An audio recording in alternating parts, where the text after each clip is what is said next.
বন্ধুরা, আজ আমরা একটি অসাধারণ মুভির এক্সপ্লানেশন দেখতে চলেছি। এই মুভিটিতে আমাদের দেখানো হয় যে বিজ্ঞানীরা তাদের এক্সপেরিমেন্টের জন্য কিছু ছেলেদের একটা ভয়ানক গোলকধাঁধার মধ্যে ছেড়ে দেয়। তারা কি সেখান থেকে বেঁচে ফিরতে পারবে নাকি সেখানে আটকা পড়বে, তাই দেখতে চলেছি আজকের এই ভিডিওতে। চলুন কথা না বাড়িয়ে শুরু করা যাক এই অসাধারণ মুভিটির এক্সপ্লানেশন। সিনেমাটির শুরুতে আমাদের একটি ছেলেকে দেখানো হয় যা সবেমাত্র জ্ঞান ফিরেছে। আর এই ছেলেটি একটি লিফটে ছিল, আর ওই লিফটটি অনেক দ্রুত উপরের দিকে উঠছিল। কিন্তু এই ছেলেটি কিছুই জানতো না যে লিফটটি আসলে কোথায় যাচ্ছিল।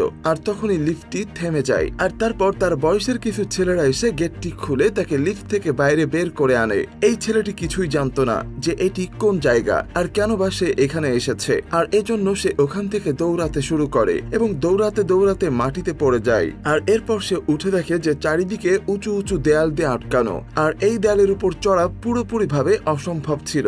এরপর তাকে একটি কেচের মধ্যে আটকে রাখা হয়, আর সেখানে একটি ছেলে এসে তাকে বলে যে তার নাম এলবি, আর তাকে বলে যে তুমি এখান থেকে পালানোর চেষ্টা করো না। এলবি এই ছেলেটিকে তার নাম জিজ্ঞেস করে, কিন্তু এই ছেলেটি তার সম্পর্কে কিছুই মনে করতে পারছিল না। তখনই এলবি তাকে বলে যে চিন্তা করো না, দুদিনের মধ্যেই সবকিছু ঠিক হয়ে যাবে। আর বলে যে এখানে নতুন যেই আসে তার সাথে প্রথমে এমনটাই ঘটে। তখন ওই ছেলেটি এলবিকে বলে যে এটা কোন জায়গা। এরপর এলবি তাকে তার সাথে বাইরে নিয়ে যায় আর তাকে চারপাশটা দেখাতে থাকে, আর বলে যে এখানে আমরা খাবার উৎপাদন করি এবং এখানেই খাই, এখানেই ঘুমাই, আর যা কিছু আমাদের প্রয়োজন হয় তা আমাদের ওই বক্সে করে পাঠিয়ে দেওয়া হতো। ওই বক্স যার মাধ্যমে আমাকে পাঠানো হয়েছে। আর বলে যে ওরা যতবার কিছু না কিছু পাঠাতো তার সাথে কাউকে না কাউকে পাঠিয়ে দিত, যেমন এবার তোমাকে পাঠিয়েছে। এরপর ওই ছেলেটি ওই উঁচু উঁচু দেয়ালের মধ্যে একটি রাস্তা দেখতে পায়, আর এলবিকে ওই রাস্তার ব্যাপারে জিজ্ঞাসা করে। তখন এলবি তাকে বলে যে এখানে তিনটি কথা সবসময় মনে রেখো।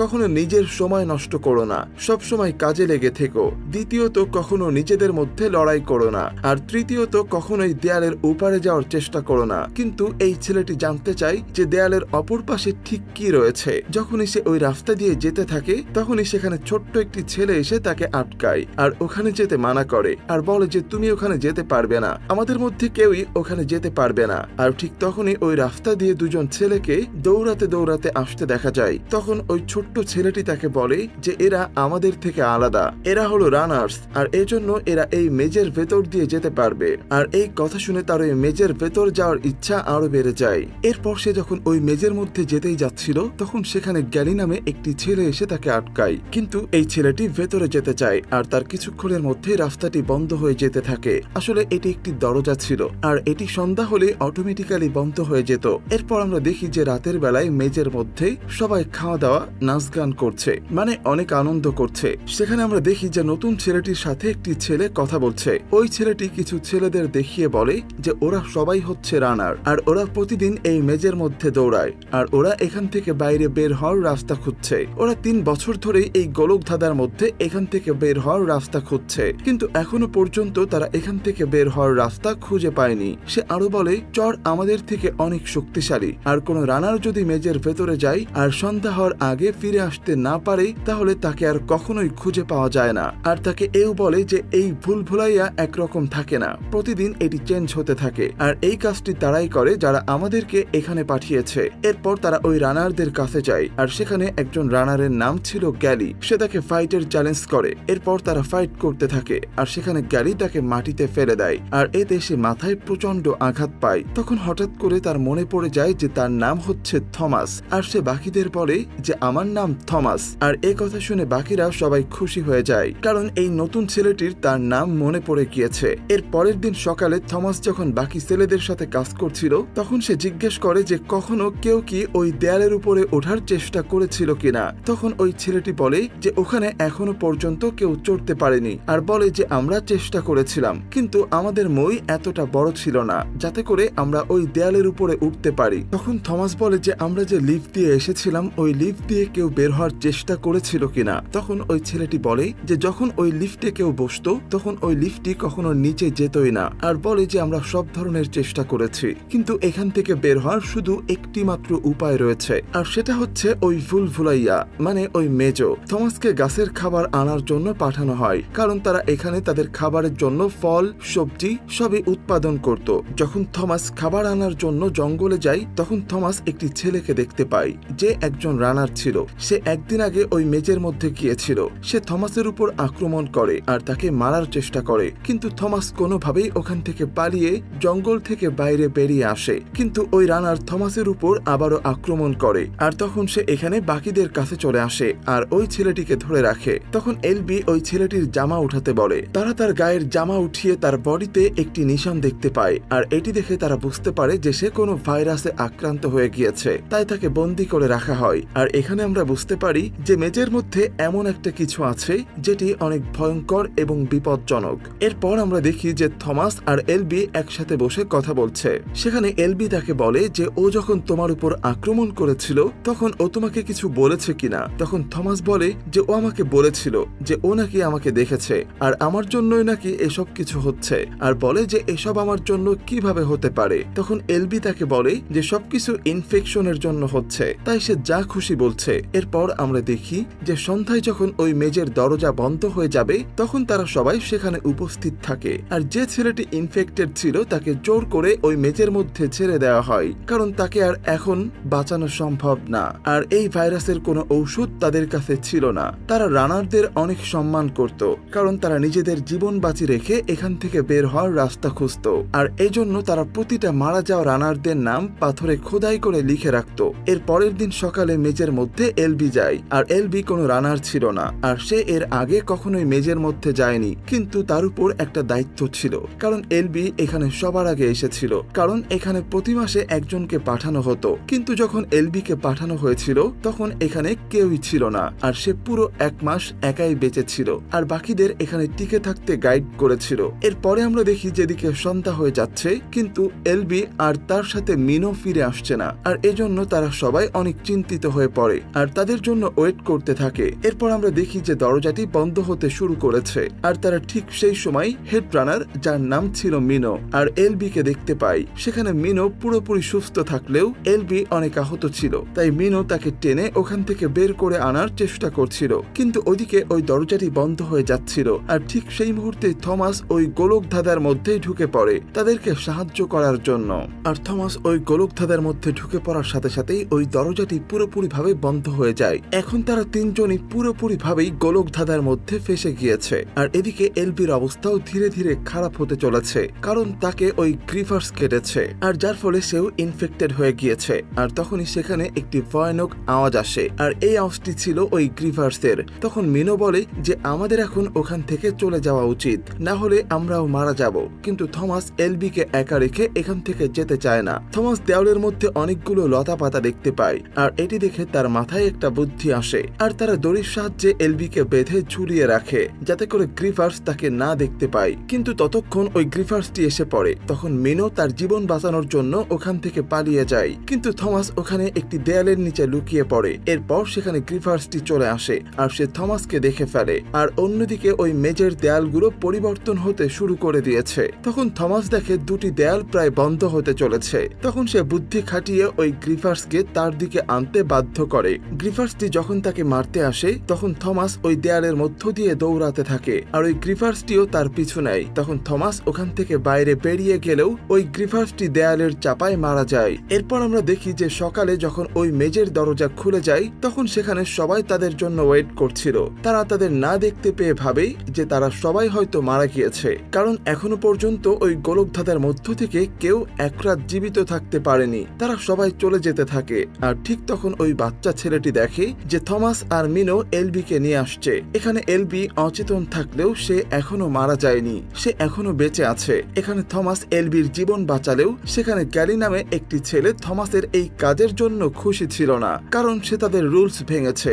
বিনা অনুমতিতে কেউই গোলক ধাঁধার মধ্যে যেতে পারে না, তাই সে বলে যে আমাদের ওকে শাস্তি দেওয়া উচিত। আর তখনই একটা অ্যালার্ম বেজে ওঠে আর এই অ্যালার্মটি লিফটেরই ছিল, কারণ প্রতি মাসে এখানে কাউকে না কাউকে পাঠানো হতো। তারপর তারা যখন সবাই ওখানে পৌঁছায় তখন তারা সবাই অবাক হয়ে যায়, কারণ প্রথমবারের মতো এখানে কোনো মেয়েকে পাঠানো হয়েছে আর সেখানে একটি কাগজে লেখা ছিল এই মেয়েটি তাদের পাঠানো শেষ ব্যক্তি, এরপর আর কাউকেই পাঠানো হবে না। এই মেয়েটির যখন জ্ঞান ফিরে আসে তখন সে থমাসের নাম ধরে ডেকে ওঠে এবং আবারও অজ্ঞান হয়ে যায়, কিন্তু থমাস এই মেয়েটিকে চিনত না, কারণ এখানে পাঠানোর আগে তাদের সবার স্মৃতি মুছে দেওয়া হতো, আর এজন্য এখানে থাকা সকল বাচ্চাদের তাদের অতীত সম্পর্কে কিছুই মনে পড়ছিল না। এরপর আমরা দেখি যে থমাস আরো একবার ওই গোলকধাঁধার মধ্যে যেতে চায়, কারণ রাতে যে গ্রিফারটি মারা গিয়েছিল সেটিকে দেখতে চায় যে এরা কাদের জন্য কাজ করেছে বা এদেরকে কে পাঠিয়েছে। এরপর থমাস আর কিছু ছেলে মিলে সেখানে যায় আর দেখে যে গ্রিফার্সের বডিতে একটি ডিভাইস রয়েছে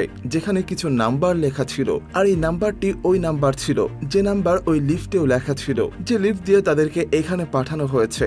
মানে যারা তাদের এখানে পাঠিয়েছে তারা ওই ডিভাইসও বানিয়েছে। তারা ওই ডিভাইসটি নিয়ে বাইরে বেরিয়ে আসে, আর বাইরে আসার পর তাকেও রানার বানিয়ে দেওয়া হয়। কিন্তু এখানে গ্যালি নামে একটি ছেলে তাদের সাথে সহমত ছিল না যে থমাসকে রানার বানানো হোক, কিন্তু এখন থমাসও একজন রানার, আর এখন থেকে সে ওই মেজের মধ্যে যেতে পারবে। এর পরের দিন সকালে মিনো তাকে একটি সিক্রেট জায়গায় নিয়ে যায়, আর সেখানে মিনো তাকে পুরো মেজের একটি ম্যাপ দেখায়। মিনো তাকে বলে যে গত 3 দিন ধরে আমরা ওই মেজের কোনায় কোনায় ঘুরেছি আর এই ম্যাপটা বানিয়েছি, কিন্তু এখন পর্যন্ত আমরা এখান থেকে বাইরে বের হওয়ার রাস্তা খুঁজে পাইনি। মিনো তাকে বলে যে মেজের 1 থেকে 8 পর্যন্ত সেক্টর রয়েছে, আর তারা ওই গ্রিফার্সের বডি থেকে যে ডিভাইসটি পেয়েছিল সেটিতে যেহেতু 7 লেখা রয়েছে, এর মানে তার 7 নম্বর সেক্টরটি খোলা ছিল। মিনো তাকে বলে যে যেহেতু এই গ্রিফার্সটি 7 নম্বর সেক্টর দিয়ে এসেছিল, তাই এখান থেকে বাইরে যাওয়ার রাস্তাও 7 নম্বর সেক্টরই হবে। তারা ঠিক করে যে তারা সেখানে যাবে, আর তখনই সেখানে দুজন ছেলে আসে আর বলে যে ওই মেয়েটির জ্ঞান ফিরে এসেছে। এরপর থমাস সেখানে যায়। এই মেয়েটি কাউকে তার কাছে যেতে দেয় না। তখন থমাস তাকে শান্ত হতে বলে আর তাকে তার নাম জিজ্ঞাসা করে, কিন্তু ওই মেয়েটিরও কোনো কিছু মনে পড়ছিল না, যদিও সে জ্ঞান ফেরার পর থমাসের নাম নিয়েছিল, কিন্তু সে থমাসকে চিনত না। তখন থমাস তাকে বলে, আমার হাতে আজব আজব স্বপ্ন আসতো, আর সেই স্বপ্নে আমি কয়েকবার তোমাকে দেখেছি। আমি শুরুতে মনে করেছিলাম যে এটি শুধু স্বপ্ন ছিল, কিন্তু পরে আমি বুঝতে পারি যে এটি স্বপ্ন ছিল না, এটি আমাদের স্মৃতি ছিল। এরপর ওই মেয়েটি যার নাম ছিল টেরেসা, সে থমাসকে বলে যে আমাদের কাছে 2টি সিরিঞ্জ রয়েছে যেটিতে উইকেট লেখা ছিল, যে লেখাটি ডিভাইসের মধ্যেও লেখা ছিল। এরপর তারা ওই সিরিঞ্জটি নিয়ে এলবির কাছে যায় আর দেখে যে এলবির অবস্থা দিন দিন খারাপ হয়ে যাচ্ছে আর সে মারা যাচ্ছে। তখন থমাস বলে যে টেরেসার কাছে যে 2টি সিরিঞ্জ রয়েছে, আমাদের এই সিরিঞ্জটি এলবিকে দেওয়া উচিত, কারণ সে এমনিতেও মারা যাচ্ছিল। থমাস তখন তাকে ইনজেকশনটি দিতে যাবে, তখন এলবি আক্রমণাত্মক হয়ে ওঠে আর থমাসকে চেপে ধরে আর বলে যে তুমি এখান থেকে চলে যাও, তোমার জন্য এসব কিছু ঘটছে, এসবের জন্য তুমি দায়ী, যেটা ওই রানারও সেদিন বলেছিল। তখন সেখানে থাকা ওই মেয়েটি ওই ইনজেকশনটি এলবির বডিতে ইনজেক্ট করে দেয়, আর যার ফলে সে পুরোপুরি শান্ত হয়ে যায়। এর মানে মেডিসিনটি কাজ করছে। এর পরের দিন সকালে মিনো আর থমাস ওই মেজের মধ্যে যায়। তারা যখন ওই 7 নম্বর ব্লকের কাছে যায়, তখন তাদের কাছে যে ডিভাইসটি ছিল সেটি থেকে পিপিং সাউন্ড আসতে থাকে। তখন থমাস বলে এটি হয় আমাদের রাস্তা বলার চেষ্টা করছে। তারা ওই ডিভাইসটি ফলো করতে করতে সামনে এগোতে থাকে, কিন্তু তখন তাদের সামনে একটি দেওয়াল এসে পড়ে, মানে রাস্তা শেষ হয়ে যায়। কিন্তু তখন দেখা যায় যে তাদের কাছে যে ডিভাইসটি ছিল যেটিতে লাল বাতি জ্বলছিল সেটি সবুজ হয়ে যায়, আর এতে দেওয়াল খুলে একটি নতুন রাস্তা বের হয়, আর তারা প্রথমবারের মতো এখানে পৌঁছাতে পেরেছে। তারা সামনে গিয়ে আরো একটি রাস্তা খোলা পায়, আর ওখান থেকে একটি আলো বের হয়, আর তাদের দুজনকে স্ক্যান করে। স্ক্যান করার পর ওই কম্পিউটার বুঝতে পারে যে তারা গ্রিভার্স নয়, আর এরপর একটি একটি করে দরজা বন্ধ হতে শুরু করে। তারা দুজন তখন ওখান থেকে বের হওয়ার জন্য দৌড়াতে শুরু করে, কারণ তারা এখান থেকে বের হতে না পারলে তারা এখানে ফেসে গিয়ে মারা যাবে। এদিকে অনেক দ্রুত ওই পুরো ভুলভুলাইয়া চেঞ্জ হতে থাকে, কিন্তু তারা দুজন কোনোভাবেই ভুলভুলাইয়া থেকে বাইরে বেরিয়ে আসে, আর বাইরে বেরিয়ে তারা বলে যে আমরা একটি নতুন রাস্তা খুঁজে পেয়েছি, আর মনে হয় যে গ্রিফার্স দিনের সময় ওখানেই চলে যায়, আর এই রাস্তাটি আমাদের এখান থেকে বের হওয়ার রাস্তা হতে পারে। অন্যদিকে আমরা দেখি যে এলবির জ্ঞান ফিরে আসে আর সে পুরোপুরি ঠিক হয়ে যায়। তখন থমাস তাকে বলে যে আমরা এখান থেকে বের হতে পারবো, আমরা একটি নতুন রাস্তা খুঁজে পেয়েছি। আর এলবি তাদের বলে যে এখান থেকে তোমরা কেউই বাইরে বের হতে পারবে না, আমার সবকিছু মনে পড়ে গিয়েছে, আর বলে যে যারা আমাদের এখানে পাঠিয়েছে তুমিও তাদেরই একজন। আসলে গ্রিফার যখনই কাউকে কামড়ে দেয় তখনই তার সবকিছু মনে পড়ে যেত। এরপর সেখানে একটি ছেলে আসে আর বলে যে মেজের দরজা বন্ধ হচ্ছে না, আর এদিকে রাত হয়ে গিয়েছে, এর মানে এখন এখানেও গ্রিফার্স চলে আসতে পারে। তারা সবাই বাইরে বেরিয়ে আসে, আর এই গ্রিফার্স তাদের উপর আক্রমণ করে আর তাদের মধ্যে কয়েকজনকে মেরে ফেলে। এরপর তারা যখন একটি গুহার ভেতরে ছিল তখন ওই গ্রিফার সেখান থেকে এলবিকে নিয়ে যায় আর তাকে মেরে ফেলে, আর এর মধ্যে তারা তারা ওই গ্রিভার্সের একটি নখ কেটে ফেলে, যেটা অনেকটা সিরিঞ্জের মতো ছিল। এখন থমাস জানতে চায় যে তার অতীত কি ছিল। সে তার স্মৃতি ফিরে পেতে চায়, তাই সে সিরিঞ্জটি তার বডিতে ইনজেক্ট করে দেয়। আর যখনই সিরিঞ্জটি তার বডিতে ইনজেক্ট হয় তখন তার অতীত মনে পড়ে যায়। এর পরের দিন সকালে যখন তার জ্ঞান ফিরে আসে তখন সে একটি খাঁচার মধ্যে বন্দী ছিল, যেখানে তার সাথে মেয়েটিও ছিল। আসলে এখানে একটি ছেলে ছিল যার নাম গ্যালি, আর সে থমাসকে শুরু থেকেই পছন্দ করে না। আর সে যেহেতু জানতে পেরেছে যে থমাস তাদেরই একজন যারা তাদেরকে এখানে পাঠিয়েছে, তাই সে তাদের বন্দী করে রাখে। তখন থমাস তাদের বলে যে এটি কোনো জেলখানা না, বরং এটি এক ধরনের টেস্ট, আর বলে যে এই টেস্ট তখন থেকে চলছে যখন আমরা ছোট ছিলাম। ওই লোকগুলো আমাদের উপর সায়েন্সের এক্সপেরিমেন্ট করছে, আর তারা এক এক করে আমাদেরকে এখানে পাঠিয়েছে। আর আমি আর টেরেসা তাদের সাথেই কাজ করতাম। তখন মিনো তাকে জিজ্ঞাসা করে, তাহলে তোমাকে এখানে কেন পাঠিয়েছে? তখন থমাস বলে, আমি এই ব্যাপারে কিছুই জানি না। আর টেরেসা এটা ভেবে অবাক হয়ে যায়, শুধু তাদের কারণে তারা এখানে। কিন্তু এখানে মিনো আর কয়েকজন থমাসের সাথে সাথেই ছিল। তখন তারা বলে যে তুমি যেটি শুরু করেছো সেটি শেষ করো, কারণ আজকে এলবি বেঁচে থাকলে সেও এটাই চাইতো। কিন্তু এখন এলবি মারা যাওয়ার পর এখানে নিউ লিডার হচ্ছে গ্যালি, আর গ্যালি থমাসকে মোটেও পছন্দ করে না। তাই সে থমাসকে আর টেরেসাকে মারতে চায়, কিন্তু সেখানের বাকি বাচ্চারা থমাসদের সাথে ছিল, তাই তারা তাকে এটি করতে বাধা দেয়। তখন থমাস বলে যে আমরা এই মেস থেকে বের হতে যাচ্ছি, আর এটি আমাদের শেষ সুযোগ, আর তোমরা যদি আমাদের সাথে আসতে চাও তাহলে আসতে পারো। তখন গ্যালি আর তার কয়েকজন বন্ধু ব্যতীত বাকিরা থমাসের সাথে যেতে রাজি হয়। আসলে তারা সবাই এখান থেকে বের হতে চায়। তারা যখন এখান থেকে বের হচ্ছিল তখন তাদের সামনে অনেকগুলো গ্রিভার্স এসে পড়ে আর তাদের উপরে আক্রমণ করে। তারা ওই গ্রিভার্সের সাথে ফাইট করতে থাকে, আর অন্যদিকে দুজন একটি কোডের সাহায্যে একটি দরজা খোলার চেষ্টা করে, কিন্তু তাদের এই কোডটি জানা ছিল না। তখন থমাস তাকে একটি কোড ট্রাই করতে বলে, আর এতেই দরজাটি খুলে যায়। আর তখন একটি গ্রিভার্স ওই দেওয়ালের নিচে চাপা পড়ে মারা যায়, আর তারা একটি অন্ধকার রুমে চলে আসে। আর এরপর আরো একটি দরজা খুলে যায়, আর তারা ওই দরজা দিয়ে ঢুকতেই সেখানের লাইটগুলো জ্বলে ওঠে, আর সেখানে একটি দরজায় এক্সিস্ট লেখা ছিল। আর এটা দেখে তারা সবাই অনেক খুশি হয়ে যায়। তারা যখন ওই দরজা দিয়ে ভেতরে প্রবেশ করে তখন তারা চারদিকে লাশ দেখতে পায়। আসলে তারা একটা সায়েন্স ল্যাবে চলে আসে, যেখানে অনেক বড় বড় মেশিন ছিল। সেখানের একটি মেশিনে একটি ফিঙ্গারপ্রিন্টের চিহ্ন ছিল। থমাস যখনই তার ফিঙ্গারপ্রিন্টটি সেখানে রাখে তখন এই মনিটরে একজন বলে যে যদি তোমরা এই ভিডিওটি দেখছো তাহলে তোমরা ওই মেজর ট্রায়াল 1 কমপ্লিট করে ফেলেছো, আর বলে যে আমরা যা কিছু তোমাদের সাথে করেছি তাতে হয় তোমরা আমাদের উপর অনেক রেগে আছো, কিন্তু এসবের পেছনে একটি কারণ রয়েছে। তোমাদের হয় মনে নেই যে আসলে সূর্যের তাপে পুরো দুনিয়া জ্বালিয়ে দিয়েছে, আর এতে লাখ লাখ মানুষের জীবন চলে গেছে। কিন্তু এখানেই শেষ নয়, এরপর পুরো দুনিয়ায় একটি ভয়ানক ভাইরাস ছড়িয়ে পড়ে